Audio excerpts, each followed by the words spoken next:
Okay, so in this video we'll finally get to Bell's experiment. Okay, so let me review what we are trying to do in Bell's experiment. Remember that in 1964 Bell devised this remarkable experiment, which had one of two outcomes. If outcome 1 is true, then nature is inconsistent with quantum mechanics and in fact can be explained by some local hidden variable theory. But if outcome 2 is true, then nature is inconsistent with any local hidden variable theory. It rules out every local hidden variable theory, and in fact nature is consistent with quantum mechanics. And so Einstein's dream of finding this more complete picture for nature, more complete theory, is doomed. Okay, so, and remember this was the abstract setup that we had.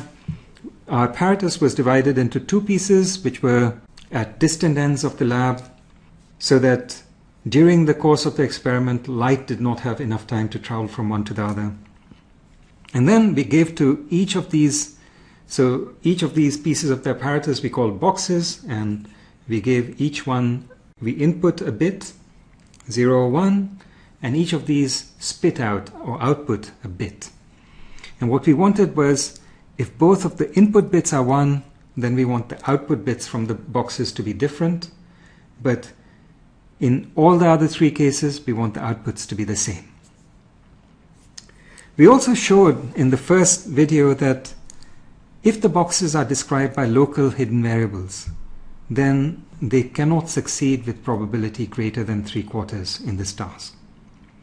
We also claimed that Bell showed that there's a way to use in quantum mechanics using entanglement to actually succeed at this task with probability as high as 0.85. So in this video we are going to see how exactly this is achieved quantumly. Okay, so the way it's achieved is by using entanglement. So the two boxes, each of the two boxes is going to contain a qubit, and these two qubits are going to be entangled with each other in this Bell state, 0, 0 plus 1, 1.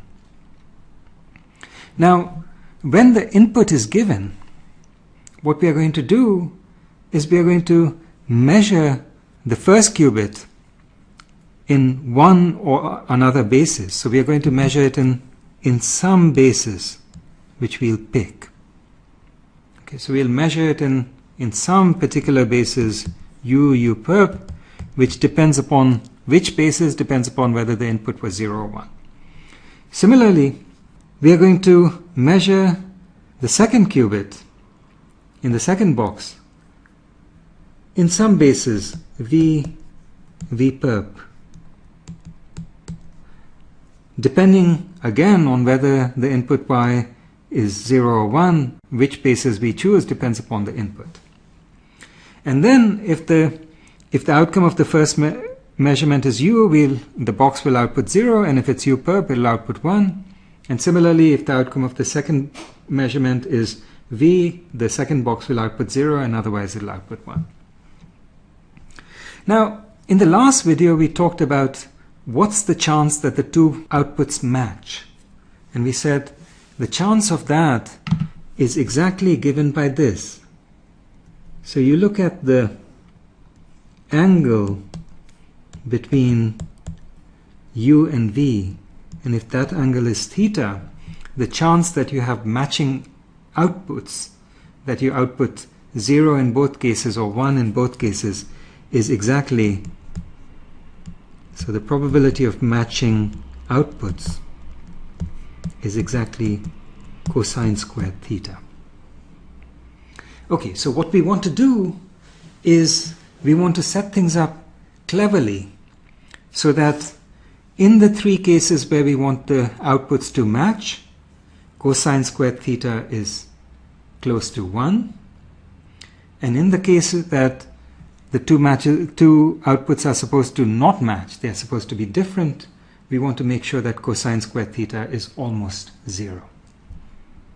Right? Or sine squared theta is close to 1. Okay, so how do we achieve this?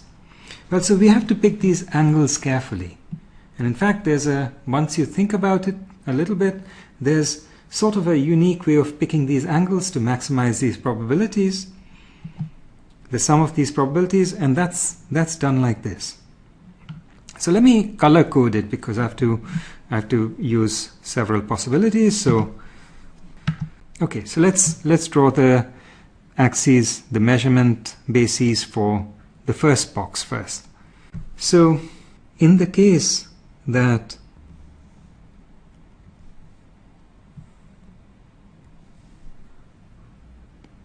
x equal to 0, let's say that we'll do the measurement in the u0 perp basis, which is just the standard basis. And in the case x equal to 1, we'll just rotate this basis by 45 degrees or pi by 4.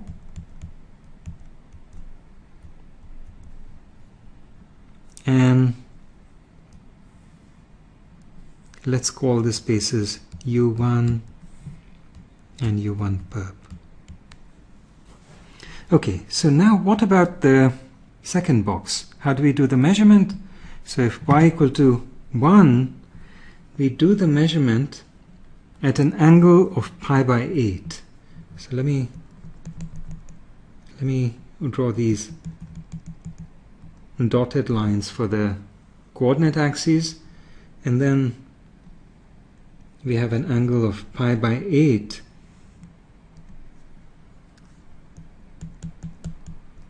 and let's call this v0 perp.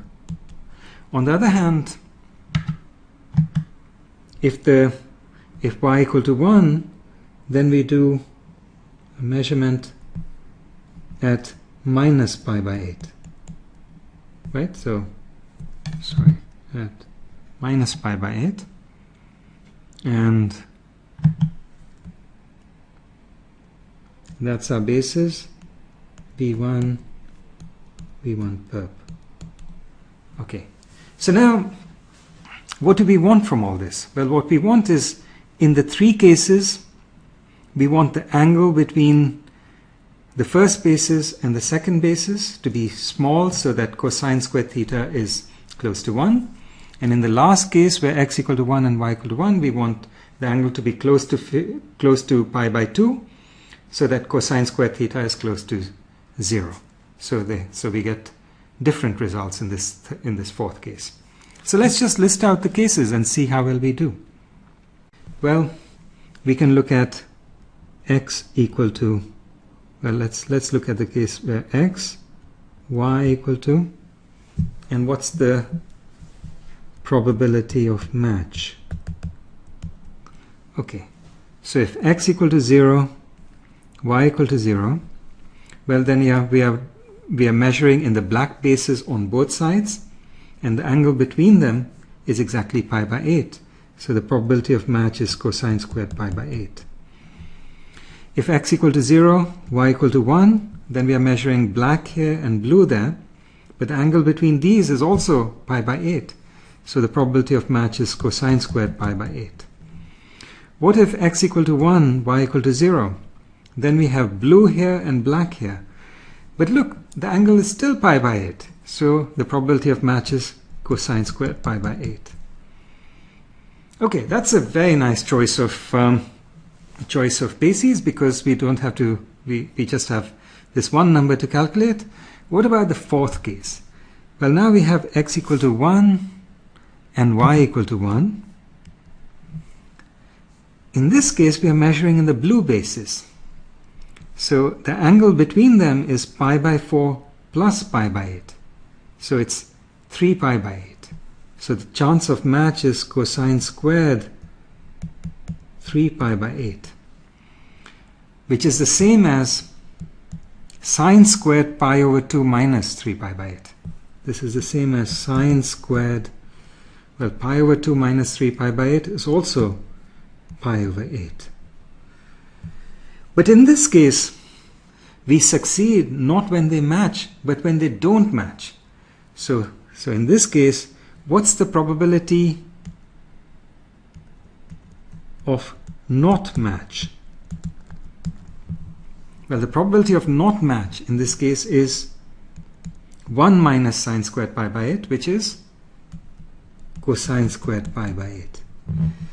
So this was a very clever choice of bases, because in each of these 4 cases we succeed with probability exactly cosine squared pi by 8. So the total success probability of this particular strategy, this way of carrying out the experiment, so probability of success is exactly cosine squared pi by 8, which if you work out is approximately 0.85. And this is the content of Bell's theorem. Right? Okay, now let me just say one more thing which might make things a little bit clearer, which is, what did we do here? Well, what we did here was, it's as though we put 4 numbers on the number line. So we put for x we put so this was x0 if x equal to 0, and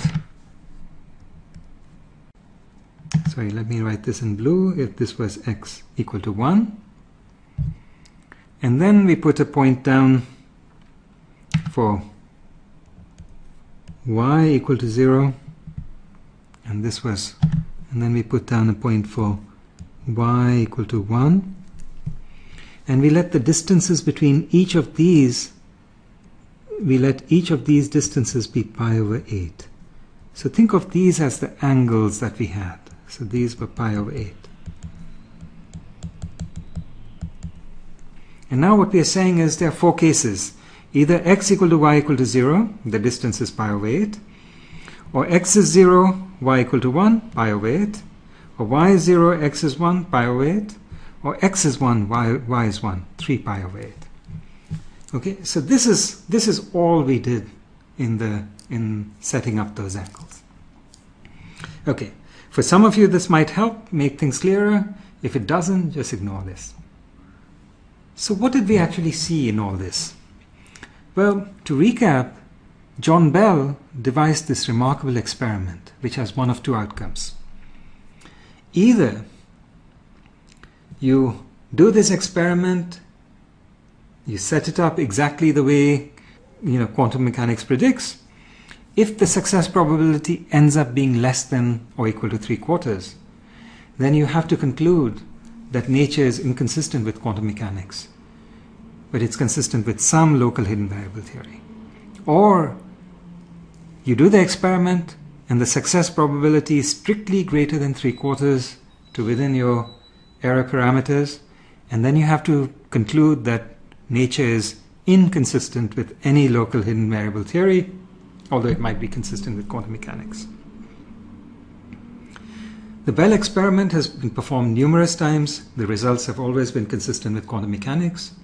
There are still a few skeptics who say, well, there are error bars, and if you were to assume, because the detectors are not perfectly efficient, you don't have sources of single photons that are perfectly reliable, and if you assume that all these factors conspire against you in the worst possible way, then it's still possible that quantum mechanics might be incorrect, that it might still be consistent with some sort of other theory.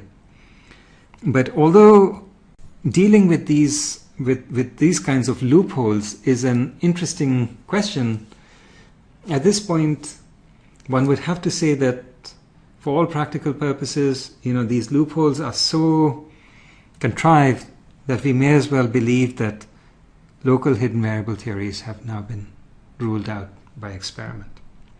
There's one last word, which is Einstein spent the last 20 years of his life trying to show that there's a local hidden variable theory that is consistent with everything we know in quantum mechanics, which is consistent with everything we know about nature. It wasn't until about 10 years after his passing that John Bell came up with this experiment.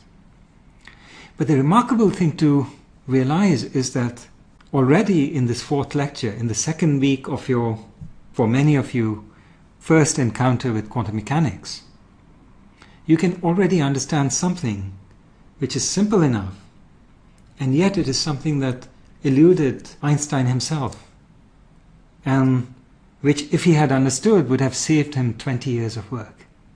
Isn't that a remarkable thing to think about?